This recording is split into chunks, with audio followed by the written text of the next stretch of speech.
साथियों, आप सभी को मेरा स्नेहपूर्ण नमस्कार। जो अपनी जिम्मेदारी को निभाते हुए बिना किसी स्वार्थ के काम करता है, वही सच्चा कर्मयोगी है। जो कर्म करने के बाद भी फल की इच्छा नहीं करता, वही सच्चा योगी है। अपने कर्मों को करो, लेकिन उनके परिणाम की चिंता मत करो।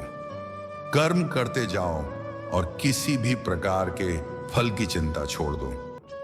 जो भी तुम करोगे, अच्छा करोगे, यही तुम्हारे जीवन का मार्ग है। अज्ञानी लोग आत्मा को शरीर के साथ जोड़कर देखते हैं, जबकि ज्ञानी लोग आत्मा को शाश्वत मानते हैं।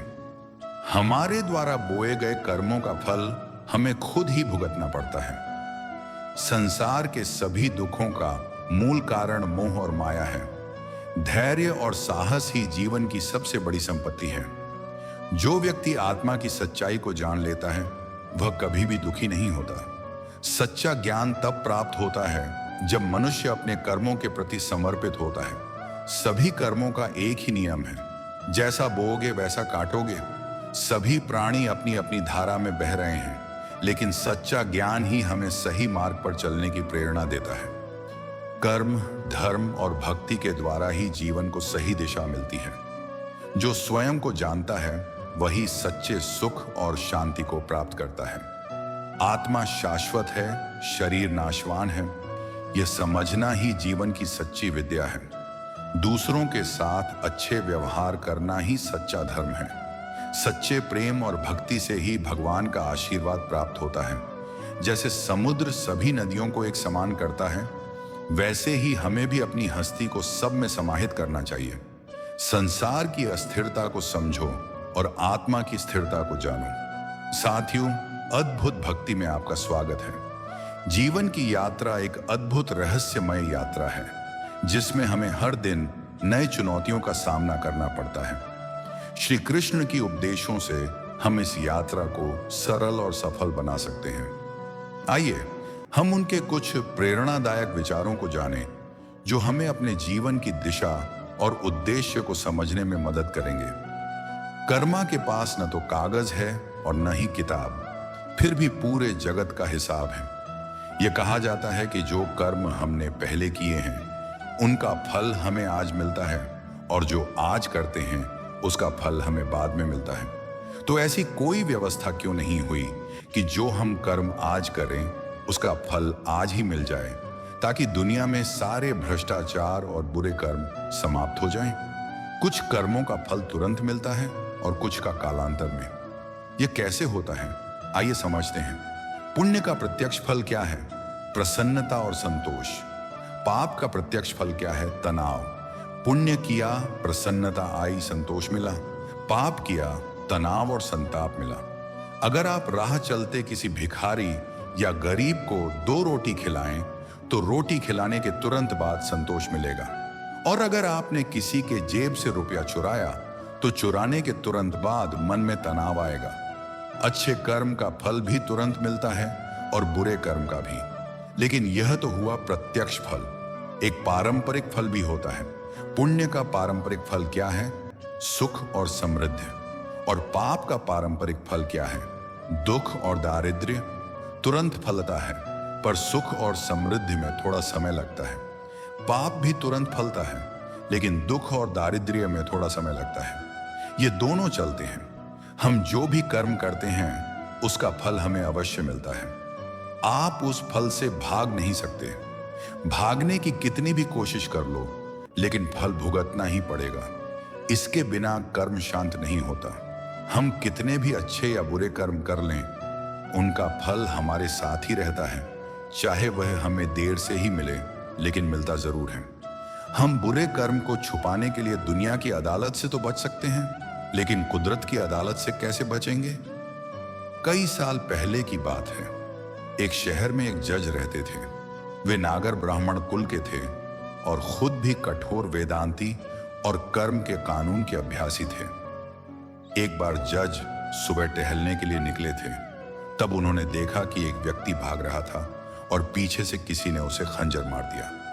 उस व्यक्ति ने कई वार किए, जब तक वह मर नहीं गया। जज साहब ने यह घटना अपनी आंखों देखी। खूनी भाग गया था और जज साहब ने उसे ठीक से देखा था। फिर जज साहब घर गए, लेकिन यह बात उन्होंने किसी को नहीं बताई, क्योंकि हत्या का केस आखिर में उनके कोर्ट में ही आना था। फिर पुलिस की पूछताछ शुरू हुई। 6 महीने में पुलिस की संपूर्ण जांच पूरी हुई और हत्या का मामला दर्ज किया गया। आखिर में यह मामला जज के पास आया, लेकिन उन्होंने देखा कि आरोपी कोई और था। उन्होंने उस दिन जिस खूनी को देखा था वह यही नहीं था। फिर मुकदमा शुरू हुआ और उस व्यक्ति को खूनी साबित करने के ठोस सबूत मिले। न जज साहब जानते थे कि यह व्यक्ति बेकसूर है, लेकिन जज को सबूतों के आधार पर ही फैसला देना होता है। न्यायाधीश अपने व्यक्तिगत आधार पर किसी को बेकसूर नहीं कह सकते, इसलिए उस निर्दोष प्रतिवादी को सबूतों के आधार पर खूनी करार दिया गया। लेकिन जज साहब एक वेदांती और कुदरत के कर्म के नियमों के पक्के अभ्यासी थे। उन्हें पता था कि असली खूनी घूम रहा है और एक निर्दोष को सजा हो रही है। इसलिए उन्होंने फांसी की सजा सुनाने से पहले उस निर्दोष को अपने चेंबर में बुलाया। जज साहब के पास जाते ही वह निर्दोष प्रतिवादी रो पड़ा और कहने लगा, मैं निर्दोष हूं, मैंने खून नहीं किया है। पुलिस ने असली खूनी को पकड़ नहीं पाया तो उन्होंने मेरे पुराने गुनाहों के आधार पर मुझे पकड़ लिया और मेरे खिलाफ सबूत खड़े करके मुझे कोर्ट में खूनी साबित किया है। तब जज साहब ने कहा, यह हकीकत मैं जानता हूं, तुम बेकसूर हो। मैंने असली खूनी को अपनी आंखों से देखा था, लेकिन मैं इस मामले को कानूनी रूप से साबित नहीं कर सकता, क्योंकि कानून सबूतों पर आधारित होता है। सबूत पूरी तरह से तुम्हारे खिलाफ हैं, इसलिए मैं तुम्हें कानूनी तौर पर खूनी साबित करके फांसी की सजा सुनाने वाला हूं। लेकिन कुदरत के नियम में कहीं कोई गलती तो नहीं हो रही है। इस बात को सुनिश्चित करने के लिए मैं तुम्हें अकेले में एक सवाल पूछता हूं, इसका सही जवाब देना। मेरा सवाल यह है कि क्या तुमने भूतकाल में किसी का खून या उतना ही बड़ा कोई अपराध किया है? झूठे आरोपों में फंसे व्यक्ति ने अपना सिर झुकाकर कहा, मैंने भूतकाल में 2 हत्याएं की थीं, लेकिन उस समय मैंने पुलिस वालों को बहुत सारे पैसे दिए थे, इसीलिए मैं निर्दोष साबित होकर छूट गया था। लेकिन इस केस में मैं सच में बेकसूर हूं, फिर भी सजा मिल रही है। जज साहब को समझ में आ गया कि भगवान के कर्म के नियम में कोई चूक नहीं है। पहले की 2 हत्याओं के समय उसके पुण्य कर्म का फल जल रहा था, इसलिए उसके क्रियामण कर्म ने फल देने में देर लगाई और कर्म संचित होते रहे। अब जब पुण्य खत्म हो गया तो पहले की 2 हत्याओं के फल के रूप में संचित कर्म ने इस बार प्रारब्ध रूप से उसे फांसी की सजा दिलाई। भले ही वह निर्दोष था, कुदरत के बनाए कर्म के नियमों में कोई गलती नहीं होती है। जो भी कर्म करो उसका फल अवश्य मिलता है। कर्म के नियम में किसी वकील की बहस या किसी की सिफारिश काम नहीं आती। जब तक हमारे पुण्य कर्म का फल हमारे साथ है तब तक सब ठीक है, लेकिन जो गलत या दुष्ट कर्म करते हैं वे समय आने पर ही अपना फल देते हैं। इसलिए कर्म करने से पहले हमें सोच लेना चाहिए। कर्म हो जाने के बाद उसके फल से भागना व्यर्थ है। जो भी कर्म करते हैं उसके फल को भुगतने के लिए तैयार रहना चाहिए। कई कर्म ऐसे होते हैं जिन्हें हंसते हंसते किया जाता है, लेकिन उनका फल रोते रोते भुगतना पड़ता है। दुर्योधन ने एक अबला स्त्री को दिखाकर अपनी जंघा ठोकी थी तो उसकी जंघा तोड़ी गई। दुशासन ने अपनी छाती ठोकी तो उसकी छाती फाड़ दी गई। मराठी कर्ण ने एक असहाय स्त्री के अपमान का समर्थन किया तो श्री कृष्ण ने उसे असहाय अवस्था में ही मारा। भीष्म ने प्रतिज्ञा में बंधक एक स्त्री के अपमान को देखने और सहने का पाप किया तो असंख्य तीरों में बंधकर अपने पूरे कुल को एक एक कर मरते हुए देखा। भारत का कोई बुजुर्ग अपने सामने अपने बच्चों को मरते नहीं देखना चाहेगा, लेकिन भीष्म अपने सामने 4 पीढ़ियों को मरते देखते रहे। जब तक सब देख नहीं लिया तब तक वह मर भी नहीं सके। यही उनका दंड था। धृतराष्ट्र का दोष था पुत्र मोह, और इसके कारण उन्हें 100 पुत्रों के शवों को कंधा देने का दंड मिला। 100 हाथियों के बराबर बल वाला धृतराष्ट्र सिवाय रोने के और कुछ नहीं कर सका। दंड केवल कौरव दल को ही नहीं मिला, बल्कि पांडवों को भी मिला। द्रौपदी ने वरमाला अर्जुन के गले में डाली थी, इसलिए उनकी रक्षा का दायित्व सबसे अधिक अर्जुन पर था। यदि अर्जुन चुपचाप उनका अपमान देखते रहे तो सबसे कठोर दंड भी उन्हीं को मिला। अर्जुन पितामह भीष्म को सबसे अधिक प्रेम करते थे, इसलिए कृष्ण ने उन्हीं के हाथों पितामह को निर्मम मृत्यु दिलाई। अर्जुन रोते रहे पर तीर चलाते रहे।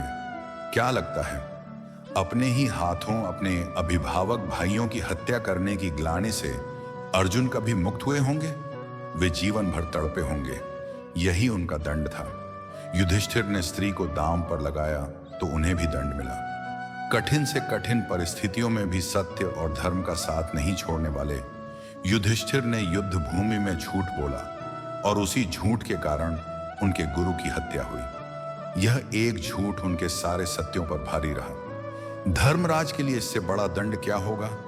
दुर्योधन को गदा युद्ध सिखाया था स्वयं बलराम ने। एक अधर्मी को गदा युद्ध की शिक्षा देने का दंड भी उन्हें मिला। उनके सामने उनके प्रिय दुर्योधन का वध हुआ और वे चाहकर भी कुछ नहीं कर सके। उस युग में दो योद्धा ऐसे थे जो अकेले सबको दंड दे सकते थे, कृष्ण और महात्मा बर्बरीक। पर कृष्ण ने ऐसे कुकर्मों के विरुद्ध शस्त्र उठाने से इनकार कर दिया और बर्बरीक को युद्ध में उतरने से रोक दिया। लोग पूछते हैं कि बर्बरीक का वध क्यों हुआ? यदि बर्बरीक का वध नहीं हुआ होता तो द्रौपदी के अपराधियों को यथोचित दंड नहीं मिल पाता। कृष्ण युद्ध भूमि में विजय और पराजय तय करने के लिए नहीं उतरे थे। कृष्ण इन अपराधियों को दंड दिलाने के लिए ही कुरुक्षेत्र में उतरे थे। कुछ लोगों ने कर्ण का बड़ा महिमा मंडन किया है, लेकिन सुनिए, कर्ण कितना भी बड़ा योद्धा क्यों ना रहा हो, कितना भी बड़ा दानी क्यों ना रहा हो, एक स्त्री के वस्त्र हरण में सहयोग का पाप इतना बड़ा है कि उसके सामने सारे पुण्य छोटे पड़ जाएंगे। स्त्री कोई वस्तु नहीं है कि उसे दांव पर लगाया जाए। कृष्ण के युग में दो स्त्रियों को बालों से पकड़कर घसीटा गया। देवकी के बाल कंस ने पकड़े और द्रौपदी के बाल दुशासन ने। श्री कृष्ण ने स्वयं दोनों के अपराधियों का समूल नाश किया। किसी स्त्री के मान का दंड अपराधी के समूल नाश से ही पूरा होता है, भले ही वह अपराधी विश्व का सबसे शक्तिशाली व्यक्ति ही क्यों ना हो। इंसान चाहे कलयुग में हो या सतयुग में, उसे अपने कर्मों का हिसाब देना ही पड़ता है। जिसने जैसे कर्म संसार में किए हैं, उन्हीं के अनुसार उसे अपने कर्मों का फल भोगना पड़ेगा। यही संसार का नियम है। एक राजा बड़ा धर्मात्मा, न्यायकारी और परमेश्वर का भक्त था। उसने ठाकुर जी का मंदिर बनवाया और एक ब्राह्मण को उसका पुजारी नियुक्त किया। वह ब्राह्मण बड़ा सदाचारी, धर्मात्मा और संतोषी था। वह राजा से कभी कोई याचना नहीं करता था और राजा भी उसके स्वभाव से बहुत प्रसन्न था। उसे राजा के मंदिर में पूजा करते हुए 20 वर्ष बीत गए। उसने कभी भी राजा से किसी प्रकार का कोई प्रश्न नहीं किया। राजा के यहाँ एक पुत्र पैदा हुआ। राजा ने उसे पढ़ा लिखा कर विद्वान बनाया और बड़ा होने पर उसकी शादी एक सुंदर राजकन्या से करा दी। शादी के बाद जिस दिन राजकन्या को अपने राजमहल में लाया गया, उसी रात राजकुमारी को नींद नहीं आई। वह इधर उधर घूमने लगी। जब वह अपने पति के पलंग के पास आई तो देखा कि हीरे जवाहरात जड़ित मूठ वाली एक तलवार पड़ी है। राजकन्या ने तलवार को म्यान से बाहर निकाला।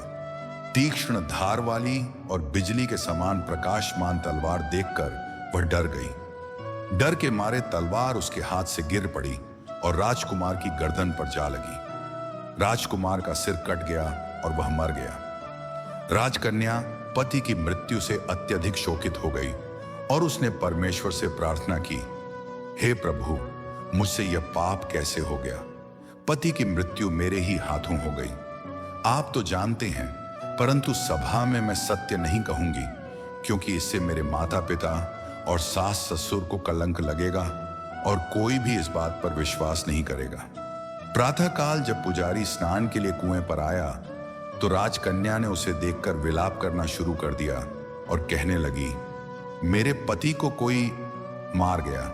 लोग इकट्ठे हो गए और राजा साहब आकर पूछने लगे, किसने मारा है? वह कहने लगी, मैं जानती तो नहीं कि कौन था, परंतु उसे ठाकुर जी के मंदिर में जाते देखा था।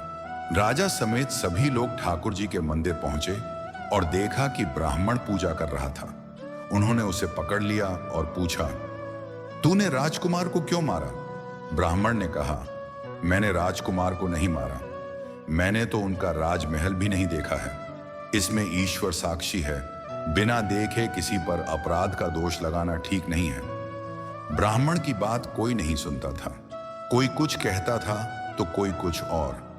राजा के दिल में बार बार विचार आता था कि यह ब्राह्मण निर्दोष है, परंतु बहुतों के कहने पर राजा ने ब्राह्मण से कहा, मैं तुम्हें प्राणदंड तो नहीं देता, लेकिन जिस हाथ से तुमने मेरे पुत्र को तलवार से मारा है वह हाथ काटने का आदेश देता हूं। ऐसा कहकर राजा ने उसका हाथ कटवा दिया। इस पर ब्राह्मण बहुत दुखी हुआ और राजा को अधर्मी जानकर उस देश को छोड़कर चला गया।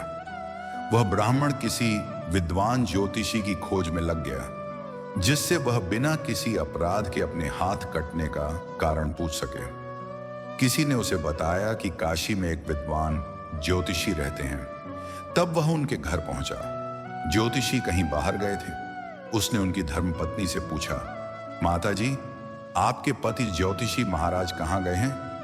तब उस स्त्री ने अपने मुख से अयोग्य और असह्य शब्द कहे, जिन्हें सुनकर ब्राह्मण हैरान हुआ और मन ही मन कहने लगा कि मैं तो अपना हाथ कटने का कारण पूछने आया था, परंतु अब इनके ही हाल पहले पूछूंगा। इतने में ज्योतिषी आ गए। घर में प्रवेश करते ही ब्राह्मणी ने अनेक दुर्वचन कहकर उनका तिरस्कार किया, परंतु ज्योतिषी जी चुप रहे और अपनी स्त्री को कुछ नहीं कहा। तदनंतर वे अपनी गद्दी पर बैठे। ब्राह्मण को देखकर ज्योतिषी ने कहा, कहिए ब्राह्मण देवता, कैसे आना हुआ? ब्राह्मण ने कहा, मैं तो अपने बारे में पूछने के लिए आया था, परंतु पहले आप अपना हाल बताइए कि आपकी पत्नी आपकी इतनी बुरी तरह से क्यों तिरस्कार करती है, जो किसी से भी सहा नहीं जाता। आप इसे सहन कर लेते हैं, इसका कारण क्या है?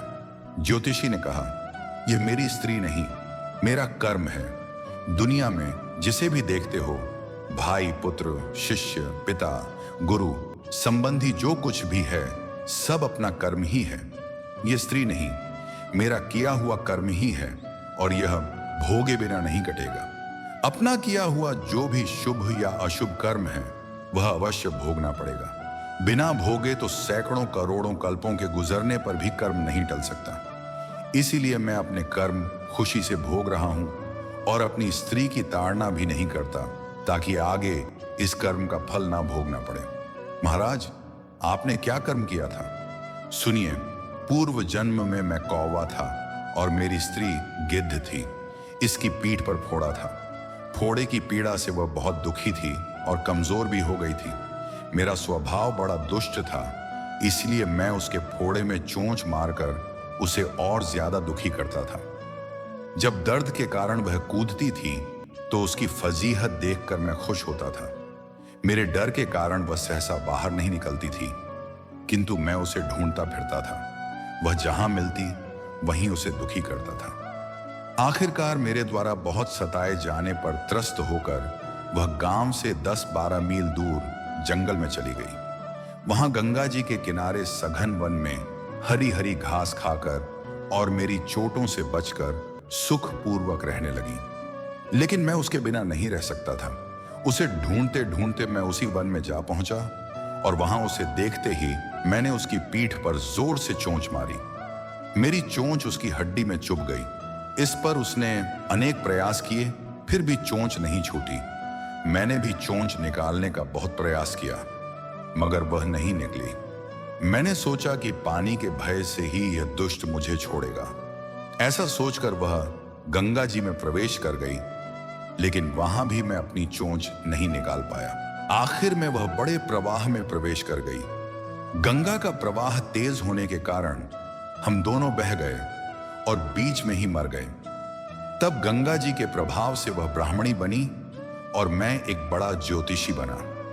अब वही मेरी स्त्री बनी, जो मेरे मरण पर्यंत अपने मुख से गालियां देकर मुझे दुख देगी और मैं भी इसे अपने पूर्व कर्मों का फल समझकर सहन करता रहूंगा। मैं इसका दोष नहीं मानूंगा, क्योंकि यह सब किए हुए कर्मों का ही फल है। इसलिए मैं शांत रहता हूं। अब अपना प्रश्न पूछो। ब्राह्मण ने अपना पूरा समाचार सुनाया और पूछा गया कि अधर्मी और पापी राजा ने निर्दोष ब्राह्मण का हाथ क्यों कटवाया। ज्योतिषी ने कहा कि राजा ने आपका हाथ नहीं कटवाया, बल्कि आपके कर्म ने ही आपका हाथ कटवाया है। पूर्व जन्म में आप एक तपस्वी थे और राजकन्या एक गाय थी, जबकि राजकुमार कसाई था। जब कसाई गाय को मारने लगा तो बेचारी गाय जान बचाकर आपके सामने से जंगल में भाग गई। पीछे से कसाई आया और आपसे पूछा कि इधर कोई गाय तो नहीं गई है।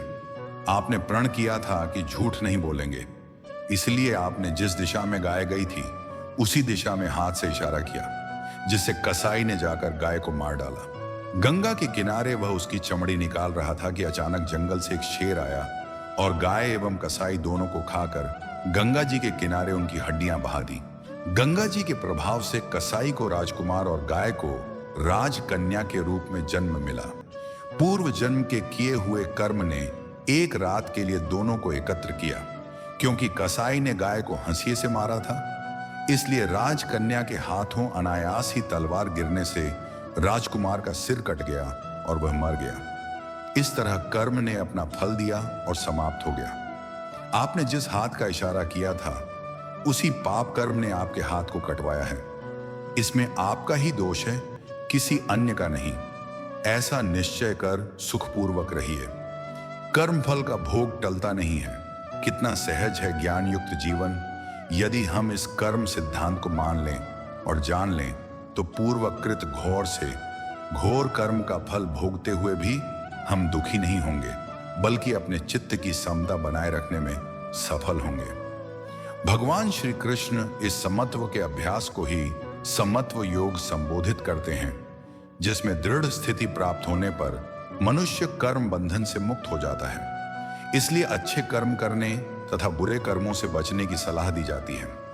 याद रखिए, जीवन एक यात्रा है और हर यात्रा में संघर्ष और विजय का अनुभव होता है। श्री कृष्ण की शिक्षाओं को अपने जीवन में अपनाकर हम हर मुश्किल को आसान बना सकते हैं और अपने जीवन को सार्थक बना सकते हैं। मित्रों, आपकी प्रतिक्रिया हमारे लिए बहुत महत्वपूर्ण है। हमें उम्मीद है आपको हमारी वीडियो ने प्रेरित किया होगा और आप इसे अपने दोस्तों और परिवार के साथ साझा करेंगे और कमेंट में जय श्री कृष्ण अवश्य लिखेंगे। अगले वीडियो में हम एक और अद्भुत कथा या धार्मिक विषय के बारे में चर्चा करेंगे। तब तक के लिए ध्यान रखें और हमेशा सत्य और धर्म के मार्ग पर चलते रहें। आपका दिन शुभ हो। श्री कृष्ण की कृपा आप पर बनी रहे। धन्यवाद। जय श्री कृष्ण। धन्यवाद।